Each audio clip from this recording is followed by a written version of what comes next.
Then Jesus left the vicinity of Tyre and went north along the coast through Sidon and then down to the eastern side of the Sea of Galilee and into the southeastern region of the 10 primarily Gentile cities that formed the Decapolis.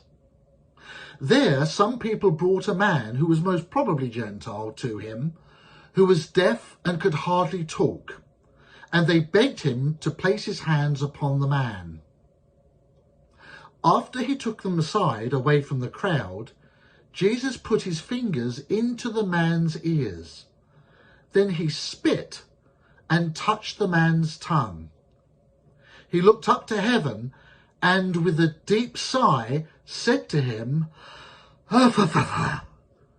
which means, be opened.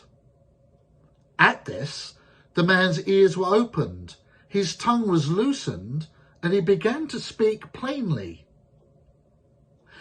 Jesus commanded them not to tell anyone, but the more he did so, the more they kept talking about it. People were overwhelmed with amazement. "He has done everything well," they said.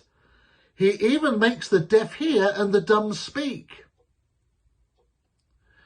Then Jesus went up into the hills and sat down. Great, primarily Gentile crowds came to him, bringing the lame, the blind, the crippled, the dumb, and many others, and laid them at his feet, and he healed them. The people were amazed when they saw the dumb speaking, the crippled made well, the lame walking, the blind seeing. And they praised the God of Israel.